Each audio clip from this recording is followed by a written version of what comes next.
आज व्यू 360 में human rights watch, IMF और दीगर आलमी मालियाती इदारों की किन पॉलिसीज को बुनियादी इंसानी हुकूक के लिए नुकसानदेह समझती है, जानेंगे आज के शो में। IMF को खुद भी ये बात जो है इस पे अमल करना चाहिए कि वो प्रोटेक्ट करे गरीबों को और जो टैक्स है वो अमीरों से ले।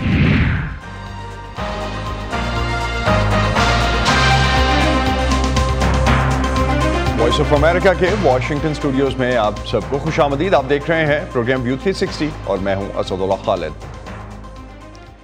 पाकिस्तान मुआशी लिहाज से गुज़िश्ता कई सालों से मुश्किलात का शिकार है। 90 की दिहाई से लेकर अब तक 14 बार पाकिस्तान IMF के पास जा चुका है और हर बार पाकिस्तान के अवामी मुआशी मसाइल का जिम्मेदार अवाम की और मुतअद्दिद बार हुक्मरानों की तरफ से भी IMF को ठहराया जाता है। बावजूद इसके कि हर बार पाकिस्तानी हुकूमतें मुआशी बहरान से निकलने के लिए खुद IMF के पास जाती हैं, विलन IMF ही को माना जाता है। क्या IMF वाकई मुआशी बहरान में फंसे मुल्कों के लिए एक विलन है? गुज़िश्ता हफ्ते ह्यूमन राइट्स वॉच ने bandage on a bullet wound IMF social spending floors and covid pandemic release की, जिसमें मार्च 2020 में कोविड-19 की वबा के आगाज़ से लेकर मार्च 2023 के दरमियान IMF की तरफ से 38 ममालिक के लिए मंजूर किए जाने वाले 39 प्रोग्राम्स का जायज़ा लिया गया। रिपोर्ट के मुताबिक IMF ने अक्सर कर्जे, ऑस्टेरिटी पॉलिसीज़ या हुकूमतों को अखराजात कम करने की ऐसी सख्त शराइत पर दिए जिनसे अवाम की बुनियादी इंसानी हुकूक को नुकसान पहुँचा, लेकिन इस नुकसान के तलाफ़ी के लिए उठाए गए इक़दामात नाकाफ़ी रहे। इस रिपोर्ट में पाकिस्तान के केस को भी IMF के ऐसे ही प्रोग्राम्स की मिसाल के तौर पर पेश किया गया है जिनसे अवाम के बुनियादी इंसानी हुकूक मुतासिर होते आए हैं। इस रिपोर्ट के हवाले से हम मज़ीद बात करते हैं फ़ायज़ा बुखारी से, हमारे साथ स्टूडियोज़ में मौजूद हैं। फ़ायज़ा, क्या एग्जैक्टली IMF की कौन सी पॉलिसीज़ को, कौन से ऐसे इशूज़ हैं जिनको नुकसानदेह कहा गया है, शराइत और इक़दामात जो हैं इस हवाले से बुनियादी इंसानी हुकूक के ख़िलाफ़ कौन सी हैं? जी बिल्कुल असद, ह्यूमन राइट्स वॉच की इस रिपोर्ट में ये बताया गया है कि IMF के जो 39 प्रोग्राम्स उन्होंने इन डेप्थ स्टडी किए हैं, उसमें से 32 प्रोग्राम्स ऐसे थे जिसमें कम से कम एक शर्त ऐसी ज़रूर थी जो कि बुनियादी इंसानी हुकूक के मुनाफी थी। इसके अलावा बहुत से इंटरेस्टिंग फैक्ट्स उन्होंने कुछ इसमें शेयर किए कि 20 प्रोग्राम्स ऐसे थे जिसमें ईंधन और बिजली पे जो रियायत आवाम को दी गई थी वो कम कर दी गई या वापस ले ली गई, ख़त्म कर दी गई। 22 प्रोग्राम्स ऐसे थे जिसमें नई हायरिंग्स जो है, नई भर्तियाँ जो हैं उनको फ्रीज़ कर दिया गया, रोक दिया गया, और जो तनख्वाहें हैं उसको कम करने की भी उसमें जो है शराइत रखी गई थी। 23 प्रोग्राम्स ऐसे थे जिसमें वैल्यू एडिड टैक्स जो है वो आवाम पर जो है नए वो आयद किए गए थे। असद, बहुत जिक्र है इस रिपोर्ट में, बहुत तनकीद की गई है रिग्रेसिव टैक्सेस के हवाले से। ये वो टैक्स होते हैं जो एक ही शरह से तमाम आबादी पर लागू किए जाते हैं, बेशक आप गरीब हैं, बेशक आप अमीर हैं। अगर जैसे बिजली के बिल में 2% कोई नया ऐड करते हैं वो टैक्स, वो हर एक को उसी शरह से देना है, तो इस पर बहुत ज़्यादा तनकीद की गई है। जी, एक चीज़ फ़ायज़ा, इस रिपोर्ट में IMF की ऑस्टेरिटी पॉलिसीज़ का जो आवाम पर बोझ पड़ता है और उसे कम करने के लिए इदारे की जो हिकमत अमली है उसे भी नाक़िस करार दिया गया है, तो इसकी कुछ वजाहत किसी हवाले से हुई आपके पास? इस पर क्यों तनकीद आ रही है? असल इसकी वजह यह है, इसके लिए एक टर्म यूज़ की जाती है जो IMF इस तरह के जो ऑस्टेरिटी पॉलिसीज़ के असरात को कम करने के लिए सोशल स्पेंडिंग फ्लोर्स कहा जाता है, यानी कि हदबंदी मुकर्रर की जाती है कि ठीक है अब हुकूमत अखराजात कम करेगी मुख्तलिफ शोबों में, हम उसकी हद मुकर्रर कर लेते हैं कि किस हद तक उस पर कट्स लगाए जाएंगे। लेकिन ह्यूमन राइट्स वॉच ने उस पर भी तनकीद की है कि इसका कोई स्टैंडर्ड प्रोसीजर नहीं है और इस हदबंदी को कोई मुस्तकिल जैसे मयार का फुकदान है। इसमें मैं जॉर्डन की एग्जाम्पल दूँगी जिसको एक केस स्टडी के तौर पर इस रिपोर्ट में पेश किया गया है कि 2012 से वहाँ पे IMF के मुख्तलिफ प्रोग्राम्स चल रहे हैं और उसमें इतनी सख्त शराइत थी कि हुकूमत को आवाम से बहुत सी जो रियायतें वापस लेनी पड़ी, उसमें खुराक की थी और इसके अलावा जो ईंधन है, बिजली है, उसकी वापस लेनी पड़ी, तमाम रियायतें ख़त्म कर दी गई। बहुत से नए टैक्सेस जो हैं, इनकम टैक्सेस हैं, कंज्यूमर टैक्सेस हैं, वो लगा दिए गए और उसके बाद जब वो आवाम पे बहुत ज़्यादा बोझ पड़ा तो फिर IMF ने वर्ल्ड बैंक के साथ मिलकर मुख्तलिफ कैश ट्रांसफ़र प्रोग्राम शुरू किए। उसमें भी कोई फ़ायदा ना, वो भी गैर मौसर रहा क्योंकि जो सबसे ज़्यादा गरीब तबका था उसके सिर्फ 20% लोगों तक जो है वो इमदाद पहुँच पाई। और अब जॉर्डन की ये हालत है कि 2012 से पहले GDP के मुकाबले में जो कर्ज़ की शरह थी वहाँ पर IMF और वर्ल्ड बैंक के तमाम इक़दामात के बावजूद अब वो उससे कहीं ज़्यादा हो गई है। एक और बात मैं कहना चाहूँगी एंड में कि एक और चीज़ इस पर तनकीद की गई है, वही कि जब वर्ल्ड बैंक के साथ मिलकर IMF के जो कैश ट्रांसफ़र प्रोग्राम शुरू किए जाते हैं उसमें मीन्स टेस्टिंग का जो मॉडल है उससे ये फिगर आउट किया जाता है कि कौन से लोग सबसे ज़्यादा जो हैं अहल हैं उस इंसानों से ज़्यादा आदाद शुमार को जो है वो इम्पोर्टेंस दी जाती है। बहुत शुक्रिया फ़ायज़ा, आप हमारे साथ थी। IMF के प्रोग्राम के बाद अगर हम जायज़ा लेते हैं हुक्मरान और अवाम क्या कहते हैं इस हवाले से, जिस तरह से फ़ायज़ा बता रही थी अभी कि रिग्रेसिव टैक्सेस के हवाले से तनकीद रही बहुत ज़्यादा, इस पे कुछ हमने बाइट्स इकट्ठी की, कुछ साउंड बाइट्स इकट्ठी की इस हवाले से कि हुक्मरान क्या कहते हैं और अवाम जो कि बिजली की कीमतें ज़्यादा होने या महंगाई से किस तरह से पिस रहे हैं। हमने कुछ वादे वईद किए हैं IMF के साथ, कुछ कमिटमेंट्स की हैं, उनमें ये भी शामिल है कि हम बहुत ज़्यादा सब्सिडीज़ ना दें। जो मुल्क की मईशत का हाल है, जो हमारे गैर मुल्की ज़र मुबादला के ज़राए का जो हाल है, उसमें ये मुमकिन नहीं है कि हमारा जैसा मुल्क महंगा तेल ख़रीदे और सस्ता बेचे।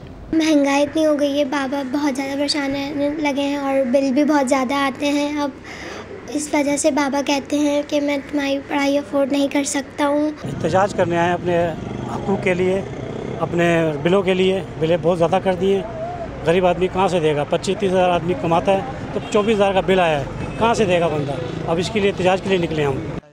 जब से मैं सब्जियां और फल बेच रहा हूं, ये पहला मौका है कि लोग सब्जियां और फल गिन कर खरीदते हैं। पहले हर कोई 3, 4 या 5 किलो खरीदता था, अब वो सब एक खरीदते हैं। हालात सबके लिए खराब हैं। ह्यूमन राइट्स वॉच की इस रिपोर्ट पर वॉइस ऑफ अमेरिका ने वाशिंगटन में IMF के हेडक्वार्टर से इस पर रद्द-ए-अमल के लिए राब्ता किया। आलमी इदारे ने ह्यूमन राइट्स वॉच की रिपोर्ट पर अपने रद्द-ए-अमल में कहा कि वो सिविल सोसाइटी की तंजीमों के ख्यालात का खैर मकदम करता है और इसे संजीदगी से लेता है कि हम अपने काम को कैसे बेहतर कर सकते हैं। IMF ने अपने रद्द-ए-अमल में कहा है कि गुज़िश्ता चंद साल ख़ास तौर से कमज़ोर तरीन ममालिक और उनकी आवाम के लिए मुश्किल रहे हैं। IMF ने ऐसे मुल्कों को फाइनेंशियल शॉक से निमटने में गैर मामूली मदद दी है और मार्च 2020 के बाद से उसकी तरफ से 10 खरब डॉलर लिक्विडिटी और माली इमदाद की शक्ल में दिए गए हैं और ये सारी फाइनेंसिंग IMF ने अपनी समाजी अखराजात की हिकमत अमली के रहनुमा उसूल के मुताबिक की है, जिसमें समाजी अखराजात को तरजीह दी गई है और सबसे ज़्यादा कमज़ोर तबके की मदद पर तवज्जो मरकूज़ करने का रहनुमा उसूल अपनाया गया है। इसी रिपोर्ट के हवाले से मेरी बात हुई ह्यूमन राइट्स वॉच पाकिस्तान के सरूप एजाज से, जिनका कहना था कि IMF भी गरीब आवाम के तहफ़्फ़ुज़ का ज़िम्मेदार है और IMF पर भी आलमी इंसानी हुकूक लागू होते हैं। हुकूमत और IMF दोनों को मिलकर मुल्क के गरीब आवाम के इंसानी हुकूक की जिम्मेदारी लेना होगी। शुक्रिया सर। इससे बहुत अहम सवाल है कि IMF का क्या लेना देना है इंसानी हुकूक से। उसका पहला जवाब तो ये है कि जो मौशी इंसाफ के हकूक हैं, इकोनॉमिक जस्टिस राइट्स, वो बुनियादी इंसानी हकूक का हिस्सा हैं और वो ना सिर्फ खुद बुनियादी इंसानी हकूक का हिस्सा हैं, बल्कि बहुत से ऐसे हकूक जो कि समाजी, सकाफती, मौशी हकूक, जिनकी रियलाइजेशन के लिए मौशी इंसाफ की ज़रूरत है। वो एक्सेस टू एजुकेशन हो, एक्सेस टू हेल्थ हो, access to adequate standard of living हो। IMF का लेना देना एक तो ये है। दूसरा IMF का लेना देना ये है कि IMF प्राइवेट लेंडर्स की तरह नहीं है। IMF जो है उस पर जो आलमी इंसानी हकूक के कवानीन हैं वो भी लागू होते हैं इंटरनेशनल फाइनेंशियल इंस्टीट्यूशंस पे। और उससे भी शायद अहम बात ये है कि IMF को परखने का या उनके कॉन्डक्ट को परखने का एक स्टैंडर्ड ये है कि IMF खुद क्या कहता है। और IMF खुद ये कहता है कि वो एक जिम्मेदारी लेता है अपने आप पर कि वो प्रोटेक्ट करेगा वल्नरेबल लोगों को, इकोनॉमिकली मार्जिनलाइज्ड लोगों को, वो जो गरीब लोग हैं, जो पिछड़े हुए तबकात हैं। और हम ये समझते हैं कि IMF जो है बैनुल अक़वामी कवानीन के तनाजुर में भी, और IMF की जो अपनी कमिटमेंट्स हैं मौशी इंसाफ के हवाले से और मौशी इंसाफ के हसूल के लिए जो हकूक के हवाले से, उस पर IMF को परखना भी चाहिए और IMF का जो ट्रैक रिकॉर्ड है उसकी स्टॉक टेकिंग भी करनी चाहिए। लेकिन एक चीज़ स्वरूप जो बहुत कॉमन है, हम अक्सर देखते हैं कि सियासी हुकूमतों की तरफ से डिमोनाइज किया जाता है, ख़ास तौर पे ताकि ब्लेम किसी ना किसी पे रखा जा सके। इस बात में, इस हकीकत में तो कोई शक नहीं है कि हुकूमतें खुद ये प्रपोजल्स IMF के पास लेके आती हैं। IMF से आज मेरी बात हुई और IMF ने कहा कि उन्होंने, उनकी अभी भी जो मैनेजिंग डायरेक्टर है, रिसेंटली उन्होंने पाकिस्तान के लिए कहा कि पाकिस्तान में जो ऐसा तबका है जो टैक्स नहीं देता, उसको टैक्स नेट में लाना चाहिए। करना तो end of the day governments को पड़ेगा इस केस में भी। देखिए, बिल्कुल ये बात दुरुस्त है। जैसे IMF की MD का जो अपने बयान या उनकी हिदायत या उनकी तलकीन जो थी ये कि पाकिस्तान को गरीब लोगों को प्रोटेक्ट करना चाहिए और अमीरों से टैक्स वसूल करना चाहिए, बहुत अच्छी एडवाइस है। हदायत है जो कि हुकूमतों को माननी चाहिए। और हमारा मौक़िफ़ ये है कि IMF को खुद भी ये बात जो है इस पे अमल करना चाहिए कि वो प्रोटेक्ट करे गरीबों को और जो टैक्स वो अमीरों से ले। इस बात IMF खुद कैसे करेगा? चलो मेरा सवाल सिर्फ ये है कि IMF खुद आप कैसे समझते हैं कि IMF खुद ये कर सकेगा? ये तो हुकूमतों के करने का काम नहीं है। हुकूमतों के करने का काम भी है, ये आइदर और नहीं है। और देखिए IMF पे जो तनकीद है उसका कतन ये मकसद नहीं है कि किसी किस्म की तावील है, ये किसी किस्म का अपॉलजी है, या किसी किस्म का ये हुकूमतों को बरी जुमा करार देने का अमल है। हम ये समझते हैं क्योंकि IMF जो है वो एक ताकत एक्सरसाइज करती है, वो एक डिस्क्रेशन एक्सरसाइज करती है, और ये डिमांड करना कि वो ताकत जो है वो रिस्पॉन्सिबली एक्सरसाइज की जाए, वो इंसानी हकूक के दिफा में एक्सरसाइज की जाए, वो इंसानी हकूक को प्रोटेक्ट करने और अपहोल्ड करने के लिए एक्सरसाइज की जाए की बात है। क्योंकि ह्यूमन राइट्स वॉच जो है उसका जो बाकी काम है सारा वो तो हुकूमतों को अकाउंटेबल ठहराने पे है। मगर अब ये समझते हैं, और ये जो हम इस नतीजे तक जो पहुंचे हैं ये बहुत केयरफुली, बहुत मेटिकुलसली पहुंचे हैं कि IMF जो है उस पर भी एक जिम्मेदारी आयद होती है, और ये आइदर और नहीं है। लेकिन IMF पर भी एक जिम्मेदारी आयद होती है। IMF ये नहीं कह सकती, जिस तरह हम हुकूमतों को बरी जुमा नहीं करा दे सकते, उसी तरह हम ये नहीं कह सकते कि IMF तो एक बैंक है, अगर आपको पैसे चाहिए तो वो बैंक जो कंडीशंस रखेगा वो माननी पड़ेंगी। क्योंकि IMF जैसे मैंने कहा कि वो अपने स्टैंडर्ड्स के भी ताबे है, बैनुल-अक़वामी कवानीन के भी ताबे है, और वो रिस्पॉन्सिबिलिटी क्या है, और या IMF पे तनकीद क्या है ह्यूमन राइट्स वॉच की, उसका खुलासा क्या है? उसका खुलासा ये है कि हमने पेंडेमिक के बाद, मार्च 2020 के बाद IMF के जो प्रोग्राम में जो कर्जे दिए गए, और जो IMF प्रोग्राम वो 38 ममालिक की, जिनकी कुल आबादी जो है वो 1 अरब से ज्यादा बनती है, हमने उन 38 ममालिक के IMF प्रोग्राम्स का इंसानी हकूक के तनाजुर में, माशी इंसाफ के इंसानी हकूक के तनाजुर में एक एनालिसिस किया। और उस एनालिसिस से हम ये इस नतीजे पर पहुंचे, जो कि बहुत केयरफुली हम इस नतीजे पर पहुंचे कि IMF का जो इसरार है ऑस्टेरिटी पे, यानी आप उसको कह लें कि किफायतशारी कर लें, जिसमें हुकूमत अपने खर्चे कम करती है और हुकूमत जो है वो अपना रेवेन्यू बढ़ाती है, अपनी जो आमदन बढ़ाती है। पाकिस्तान के अवाम की मुआशी मुश्किलात के लिए IMF कहाँ तक जिम्मेदार है, इस हवाले से बात करते हैं हमारे मुआशिद मोहम्मद सुहेल से। सुहेल, क्या आप समझते हैं कि IMF की उतनी ही जिम्मेदारी बनती है जो ह्यूमन राइट्स वॉच की रिपोर्ट कह रही है, और जिस तरह से अभी स्वरूप ने भी मेंशन किया? Thank you very much Asad. मेरे ख्याल में पाकिस्तान की जो हालात हैं, स्पेशली मैं उसको पर्सनली फॉलो कर रहा हूँ IMF की जो मुख्तलिफ प्रोग्राम हुए हैं मिड 90s से, तो बज़ाहिर मुझे तो लगता है कि बेशतर केसेस में तो पाकिस्तान की हुकूमत की ही गलती थी जिससे माशी हम बहरान में पहुँचे, या जो आज भी सिचुएशन है। IMF ने गलतियाँ की होंगी, IMF ने थोड़ी बहुत एडजस्टमेंट ज़रूर की होगी, कहीं सियासी असर रसूख में वो आया होगा, और बहुत और भी चीज़ें भी होंगी। मगर बज़ाहिर पाकिस्तान के केस में मेरा अगर कंक्लूजन आप पूछें तो वो IMF की गलतियां कम हैं, शायद हुकूमत, जो भी हुकूमत उस वक्त थी उसकी गलतियां ज़्यादा हैं कि उन्होंने टाइमली रिफॉर्म्स नहीं किए, या उसमें डिले किया, या वो अपना प्रॉमिस करके कंप्लाई नहीं कर सके पॉलिसी एक्शंस। तो पाकिस्तान के केस में तो बहुत ज़्यादा इस तरह का मेरे ख्याल में मेरा आप समझते हैं कि पाकिस्तान की हुकूमतें ज़्यादा जिम्मेदार हैं इन कंपैरिजन टू IMF। लेकिन एक आर्गूमेंट ये है कि कमज़ोर मुल्कों की जो हुकूमतें हैं उनके पास जितनी ताकत है उससे ज़्यादा ताकत आलमी इदारों के पास है। तो क्या इस हवाले से पाकिस्तान की हुकूमतों की जिम्मेदारी आप समझते हैं कुछ हद तक कम होती है, या ये समझना कि वो इस ट्रैप में फंसे, इस रेफरेंस में, इस आर्गूमेंट में कोई जान है? देखिए, ये बात तो सही है कि जो लैंडिंग एजेंसीज हैं उनके पावर्स, उनके रिसोर्सेज बहुत ज़्यादा होते हैं, और पाकिस्तान कोई इतना बड़ा मुल्क है नहीं जितनी उनके पास पावर्स हैं। मगर जिस तरह मैंने कहा कि दूसरी लैंडिंग एजेंसीज हैं, पाकिस्तान को ना सिर्फ IMF ने लैंड किया है बल्कि रिसेंटली पिछले 8-10 साल से हमने देखा है कि चाइनीज़ लेंडिंग और चाइनीज़ इन्वेस्टमेंट में बहुत ज़्यादा आई है। अब उसको भी क्रिटिसाइज़ किया जाता है कि बहुत महंगी है, बहुत हाश है। तो मुझे तो बज़ाहिर लगता है कि हमें अपने ही रिफॉर्म्स, अपनी ही इकॉनमी को बेहतर करने के लिए अगर सीरियस हो जाए हुकूमत पाकिस्तान, तो काफ़ी मसले हल हो सकते हैं। मेरा ख़्याल में IMF से ज़्यादा पाकिस्तान की माशी बदहाली की ज़िम्मेदारी पॉलिटिकल स्टेबिलिटी का नहीं होना है। आपने जब भी देखा होगा असद, जब भी पाकिस्तान में थोड़ी सी स्टेबिलिटी आती है, इकॉनमी इतनी रेजिस्टेंस है, उसमें रेजिलियंस है कि वो बाउंस बैक हो जाती है। मगर अनफॉर्चुनेटली जो हमारे लेंडर्स हैं, जिसमें चाइना भी है, जिसमें मिडिल ईस्ट भी अब शामिल हो गया, वो बहुत बड़ा लेंडर है, IMF भी है, उनकी अच्छाइयाँ बुराइयाँ अपनी जगह, मगर हमारे यहाँ अगर पॉलिटिकल स्टेबिलिटी हो और सीरियस गवर्नमेंट हो और वो रिफॉर्म्स करे, तो शायद वो सख्तियाँ जो हमें IMF के प्रोग्राम में नज़र आ रही हैं अभी, वो शायद नज़र ना आए। एक मिसाल भारत की दी जाती है सोहेल कि भारत पड़ोस में भी है, जियोग्राफिकल लोकेशन और उस तरह के हालात भी दोनों मुल्कों के शायद किसी लेवल पे एक जैसे थे।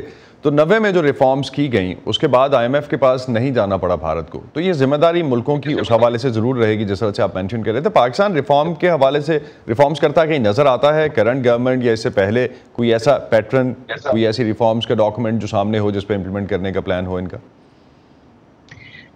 I agree. आई थिंक ना सिर्फ इंडिया ने IMF से लोन लेके अपने आप को बेहतर किया, रिफॉर्म किया, बल्कि पूरा ईस्ट एशियन क्राइसिस में जो IMF ने सपोर्ट किया, उससे बहुत सारे ममालिक जो हैं ईस्ट एशिया के, वो क्राइसिस से बाहर आ गए। दूसरी जानिब मेरे ख्याल में पाकिस्तानी गवर्नमेंट्स ने ज़्यादा कोशिश नहीं की, और जहाँ कोशिश की वहाँ पे होल हार्टेडली नहीं की। इसीलिए मैंने कहा कि अगर माशी सियासी इस्तेकाम हो तो शायद कुछ मसला हल हो सकता है। अब मैं आपको रीसेंट एग्जांपल दूं कि ये केयर टेकर हुकूमत आई है, इन्होंने बहुत एजिटेशन हुआ, बिजली की कीमतें कम नहीं की, इन्होंने बहुत लोगों ने एहतजाज किया, पेट्रोल और डीजल को उन्होंने बिल्कुल इंटरनेशनल मार्केट से लिंक रखा। अभी तक गैस प्राइसेस ऐसी हैं जो पाकिस्तान में अभी भी बहुत ज़्यादा सब्सिडाइज हैं, वो उन्होंने अभी तक नहीं बढ़ाई हैं, बट होपफुली वो बढ़ा देंगे। तो अगर कोई ये सियासी हुकूमत होती तो इलेक्शन से पहले ये स्टेप्स कभी भी नहीं करती।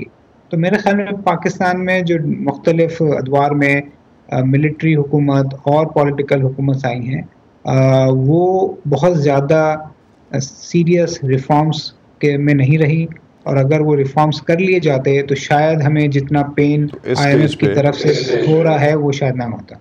बहुत बहुत शुक्रिया मोहम्मद सोहेल, आप हमारे साथ थे कराची से। और जो सिचुएशन आप समझते हैं कि रिफॉर्म्स मुल्क में पाकिस्तानी हुकूमत को या दूसरी हुकूमतों को ही करने की ज़रूरत है, उस हवाले से हमसे बात कर रहे थे डॉक्टर ज़ुबैर इकबाल। इस वक्त हमारे साथ मौजूद थे, उनसे भी इसी हवाले से बात करते हैं। डॉक्टर ज़ुबैर, IMF का ये कहना कि सोशल स्पेंडिंग स्ट्रेटजी को मद्देनज़र रखा जाता है कर्ज देते हुए, क्या कहेंगे आप इस पर? ऐसा प्रैक्टिकली नज़र आता है? देखिए, ये बड़ा इंटरेस्टिंग किस्म का पहलू है। इसमें 3 बड़े अहम पहलू देखने ज़रूरी हैं। एक तो ये कि जब तक एडजस्टमेंट ना हो और इकॉनमी ठीक ना हो, ह्यूमन राइट्स जो हैं उनको रिस्टोर करना आसान नहीं होता। इसलिए प्री कंडीशन यही होती है कि इकोनॉमिक कंडीशन को बेहतर करें। जब वो बेहतर होती है तो फिर उसके साथ साथ आप लिबरलाइजेशन कर सकते हैं। दूसरी बात ये आ जाती है कि आया आपको फाइनेंसिंग करनी है कि एडजस्टमेंट करनी है। जहाँ तक हम देख सकते हैं फाइनेंसिंग की लिमिट पहुँच चुकी है, अब ज़्यादा फाइनेंसिंग नहीं हो सकती, तो एडजस्टमेंट ज़रूरी है। तीसरी बात ये आ जाती है कि IMF जैसा इंस्टीट्यूशन जो है उसके पास जितने रिसोर्सेज हैं और जो उनके रूल्स एंड एग्रीमेंट्स हैं उनकी बेसिस पे वो फंडिंग देते हैं, मुल्कों को देते हैं। तो ऐसी कंडीशन में ये एक्सपेक्ट करना कि फाइनेंसिंग मिलती रहेगी और एडजस्टमेंट नहीं करनी पड़ेगी, जिसकी वजह से आपकी कंडीशन बेहतर हो जाएगी और आप ह्यूमन राइट्स को दोबारा रिस्टोर कर देंगे, ये एक बड़ी गलतफहमी की बात है। एक चीज़ में एक जो कनेक्ट करना मैं ये चाह रहा था, शायद ऑडियंस के लिए वो बड़ा बेहतर होगा अगर हम उसको लेमन टर्म्स में भी बेहतर बता सकें। जिस तरह से आपने इकोनॉमिक एडजस्टमेंट्स की बात की और उस साथ में आपने ये कहा कि जो इकोनॉमिक कंडीशंस हैं वो बेहतर होंगी तो ह्यूमन राइट्स का जो है दिफा किया जा सकेगा किसी तरह से। तो ये दोनों की रिस्पॉन्सिबिलिटी तो बनती है। ये चिकन एंड एग वाली मिसाल नहीं है कि इंसानी हुकूक को तो आप मुआशी इंसानी हुकूक को तो देखना पड़ेगा ना। नहीं, बिल्कुल नहीं। देखिए, अगर आप ह्यूमन राइट्स का जहाँ तक ताल्लुक है वो फ्लेक्सिबल होते हैं, वो इतने फिक्स नहीं होते जितने कहा जाते हैं। मेरे एक्सपीरियंस में जो मैंने तमाम दुनिया में देखा है, ह्यूमन राइट्स जो हैं वो पहली इशू होता है जिसके मुतालिक कॉम्प्रोमाइज़ पैदा किए जाते हैं। और उसकी वजह ये होती है कि वो डोमेस्टिक होते हैं, इंटरनल होते हैं, और उनको रिजॉल्व करना आसान होता है बनिस्बत एक्सटर्नल फोर्सेस। अब एक्सटर्नल फोर्सेस इस किस्म की हैं कि चूँकि अगर आपको रिसोर्सेज मिलती रहीं तो फिर आप जो चाहे कर लें, लेकिन अगर ह्यूमन रिसोर्सेज, फाइनेंशियल रिसोर्सेज बाहर से आनी बंद हो जाएं तो फिर आपको एडजस्ट करना ज़रूरी होता है। जब एडजस्ट करते हैं तो उसमें सबसे बड़ी प्रॉब्लम ये आ जाती है कि अगर मुल्क के अंदर आपका जो सिस्टम है उसके तहत रेंट सीकिंग होती है, और जहाँ तक अमीर लोग हैं वो सिर्फ फ़ायदा उठाते हैं और कोई किस्म के एडजस्टमेंट नहीं करते, कोई सेक्रीफाइस नहीं करते, तो फिर यकीनन गरीबों के ऊपर ये मुश्किल पड़ती है। लेकिन एक चीज़ डॉक्टर जुबैर, अगर ब्रॉडली हम देखें, मैं इंटरप्ट इसलिए आपको कर रहा हूँ कि मैं चाह रहा हूँ कि अंडरस्टैंडिंग बेहतर उस हवाले से हो सके। 10-20 साल पहले IMF के प्रोग्राम्स से पहले या IMF के प्रोग्राम्स के बाद हमने कोई 38 कंट्रीज़ जिनका जो 38 ममालिक का जिसका इस रिपोर्ट में जायज़ा भी लिया गया है, उन सभी मुल्कों को देखें तो 10 से 20 साल पहले आम आदमी इस हाल में नहीं था जिस हाल में अब है। तो डिफरेंसेस तो आए हैं, जिम्मेदार कोई भी हो सकता है। IMF को उसमें जिम्मेदार ठहराना आपके ख्याल में बनता है, नहीं बनता है? नहीं बनता, और इसलिए नहीं बनता कि देखिए IMF की अपनी कंडीशंस होती हैं। आप चूज करते हैं कि आपने IMF के पास जाना है और रिसोर्सेज लेनी है। IMF आपके लिए अपनी कंडीशंस को कॉम्प्रोमाइज नहीं करेगा, और उसकी वजह यह है कि IMF एक इंटरनेशनल ऑर्गेनाइजेशन है जिसके रूल्स हैं, रेगुलेशंस हैं, और जो शेयर होल्डर्स हैं वो डिटरमिन करते हैं कि उन रिसोर्स को कैसे ट्रांसफर किया जाए और कैसे इस्तेमाल किया जाए। आप ये एक्सपेक्ट करें कि आपके इंटरेस्ट के लिए वहाँ पर कॉम्प्रोमाइज पैदा किए जाए, ये गलतफहमी की बात है। तो IMF के पास इतनी ताकत है कि वो हुकूमतों से ऐसी रिफॉर्म्स करवा सके जिसमें गरीबों पर बोझ कम पड़े और अमीर अपने हिस्से का टैक्स दें? देखिए, ये हमेशा होता है, ये कसूर हुकूमत का होता है, IMF का नहीं होता। अगर हुकूमत चाहे तो ऐसे मुकाम पर कभी ना पहुंचे, अगर जैसे पहुंच जाते हैं जिसकी वजह से मुश्किलात पैदा होती हैं। आप दुनिया के दूसरे ममालिक को देख लीजिए, आप हिंदुस्तान को ही देख लीजिए, हिंदुस्तान में एडजस्टमेंट की गई और उस एडजस्टमेंट को प्रोटेक्ट करने के लिए बड़ी हद तक कोशिश की गई।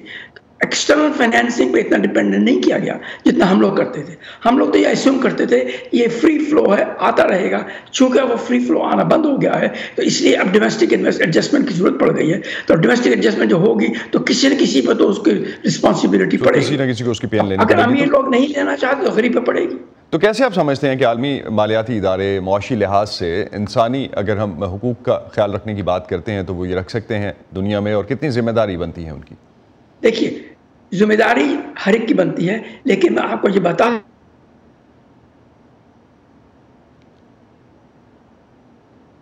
डॉक्टर जुबैर से हमारा राब्ता मुनक़ता हो गया है। लेकिन जिस तरह से डॉक्टर जुबैर का ये कहना है कि आलमी मालियाती इदारों की जिम्मेदारी शायद उस तरह से नहीं बनती जो हुकूमतें हैं, उस हवाले से जब भी बात करते हैं तो रिफॉर्म्स अगर उस लिहाज से होनी चाहिए थी तो उसी पर बात कर रहे थे। डॉक्टर जुबैर, क्विकली लास्ट में मेरे पास 1 मिनट है, अगर आप ये बता सकें जो हम बात कर रहे थे कि जिम्मेदारी किसकी कितनी बनती है आलमी मालियाती इदारों में ख़ास तौर पर? उनकी जिम्मेदारी है लेकिन इतनी भी नहीं है कि जितने लोग एक्सपेक्ट करते हैं। वो लोग बेसिकली इकोनॉमिक इश्यूज को देखते हैं और इकोनॉमिक इश्यूज को सॉल्व करने के लिए कोई ना कोई तरीका निकालते हैं। ये हमारी जिम्मेदारी है कि हम उस मकाम तक ना पहुँचे कि गरीबों के ऊपर उसका बुरा असर पड़े जिसकी वजह से ह्यूमन राइट्स सेक्रीफाइस हो जाए।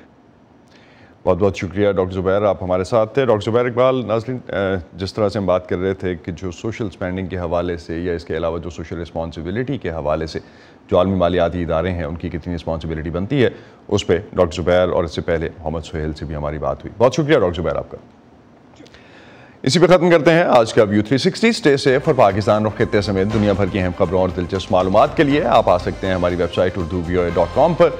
ये सारा कंटेंट आपको मिलेगा हमारे सोशल मीडिया प्लेटफॉर्म्स पर भी, facebook.com/VOA Urdu, यूट्यूब पर हमारा चैनल है VOA उर्दू के नाम से, और ट्विटर इंस्टाग्राम पर हमारा हैंडल है @VOA Urdu। अब तक के लिए इतना ही। असदुल्लाह खालिद को इजाज़त दीजिए। खुदा हाफिज़।